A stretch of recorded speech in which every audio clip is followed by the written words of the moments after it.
السلام عليكم أصحابي أما قياري دمانتين وايدن سلامي من البادنة كل جوكتان وأنيقو موعة إيد ونكسن وحان الله إيد مبارك فيلم إيد أيني هاي مانتا مقعيسة وشيزادة وفيلم بوليودا وفيلم بلوكبوسكا وفيلم وين وعدد بدن كهلن فيلم كان انتينا بدن واحد عواتين الساقو تلاقوه ووضع أكتر كيعانكا هاي ألو أرجن ديب لوغو ديكي waxaa laga soo dhigay Bollywood si caalamka intiisa kale u daawadaan maadaama filimada badan soo Indiyaanka ay daawadaan soo Indiyaan iyo Soomaaliya kaliya iyo dad yar oo kale oo Hindi ah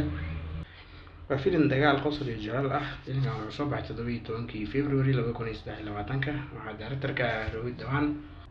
waxaa wada aktarin oo horkacaya Kartik Aaryan Kriti Sanon Manisha Koirala Yash Rawal Rajpal Narak Rohit Roni Sani Denduja Ankarati ساجن كتكار أكيش بعدي يا أكترين كرادورة قصة جعل دجال يقصد سكوت جرتو والأول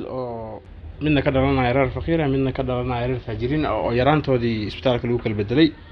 نلاش ودي ودودي نلاش ودي هالكاس الوكل بدلنتي السعد معا أبكي لو قيمة فيلم عندنا أصولابته في أصولابته IMDb وحكو قيمة 6 كيبا شن تامس في إنديا وحكو قيمة 6 تيبا صدح كايما وحكو قيمة 6 تيبا لبو India TV waxay ku qiimeeyeen 5 wala 2 bar gudaha India si fiican looga qiimeeyay filimkan maadaama horay dadka badankooda ay u daawadeen soo Allu Arjun ah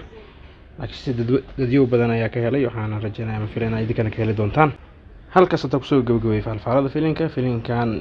oo dhameystiran oo af Soomaali ah oo HD ah waxaan gelin doonaa linkigiisa muuqaalkan meeshiisa comment ay ku qoran tahay filimka maanta ciida ah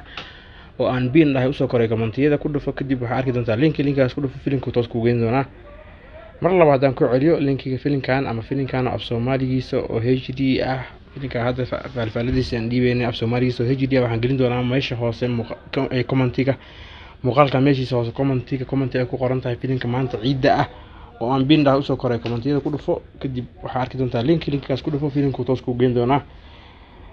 dadka inta badan way ka warqabaan qaabka filimada u soo geliyo laakiin qofkii aan fahansaneen mar saddexaad ayaan ugu celin doonaa filimkan oo af Soomaali ah oo dhameystiran oo full ah oo HD ah waxaan gelin doonaa muuqaalkan meeshiisa comment ay ku qoran tahay filimka maanta ciida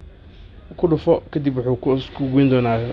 filimka oo af Soomaali ah qofkii aan fahmin wuxuu weydiin karaa meeshaas comment-ga aniga u sharaxayo mar kale waxay ku codsanayaan lacagta liga ilowin mar kale ciid wanaagsan sidaas nabadgelyo enjoy the movie. We are Somalians, we are Africans,